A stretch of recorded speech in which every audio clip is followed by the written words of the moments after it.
நடப்பு சட்டப்பேரவை தேர்தல் திமுக ஆட்சிக்கு முடிவு கட்டும் தேர்தல் என அதிமுக பொதுச் செயலாளர் எடப்பாடி பழனிசாமி கூறியுள்ளார். சேலம் மாவட்டம் எடப்பாடி தொகுதியில் போட்டியிடும் அதிமுக பொதுச் செயலாளரை ஆதரித்து பாமக தலைவர் அன்புமணி ராமதாஸ் வாகன பிரச்சாரம் மேற்கொண்டார்.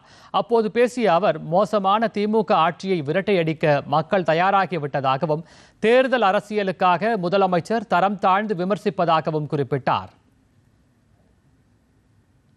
ஸ்டாலின் அவர்கள் அவருடைய தொடக்க தேர்தல் பிரச்சாரத்தில் தமிழ்நாட்டில் அவர் செய்ததை வைத்து வாக்கு கேட்டார். எடுபடல, ஏன்னா எதுவும் செய்யல.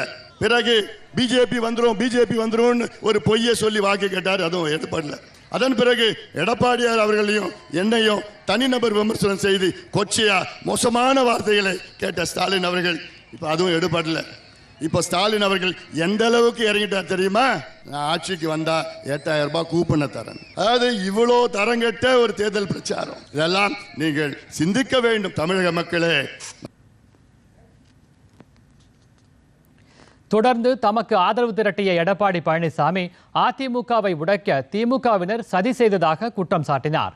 திமுக ஆட்சியில் சிறுமிகள் முதல் மூதாட்டிகள் வரை யாருக்கும் பாதுகாப்பற்ற சூழல் உருவாக்கப்பட்டிருப்பதாகவும் கடந்த 5 ஆண்டுகளில் மொத்தம் 18,000 போக்சோ வழக்குகள் பதிவு செய்யப்பட்டிருப்பதாகவும் எடப்பாடி பழனிசாமி தெரிவித்தார். அதிமுக ஆட்சி அமைந்ததும் 3 மாதங்களில் போதைப்பொருள் நடமாட்டம் முற்றிலும் ஒழிக்கப்படும் எனவும் அவர் குறிப்பிட்டார். பிரச்சனை எனக்கு முன்னாலே மரியாதைக்குரிய பாட்டாளி மக்கள் கட்சியுடைய தலைவர் அவர்கள் குறிப்பிட்டதை போல இன்றைக்கு சிறுமிகளுக்கு பாதுகாப்பு இல்ல, பெண்களுக்கு பாதுகாப்பு இல்ல, பாட்டியம்மாவுக்கு கூட பாதுகாப்பு இல்ல. அப்படிப்பட்ட கேவலமான ஆட்சி இன்றைக்கு தமிழகத்திலே நடைபெற்றுக் கொண்டிருக்கின்றன.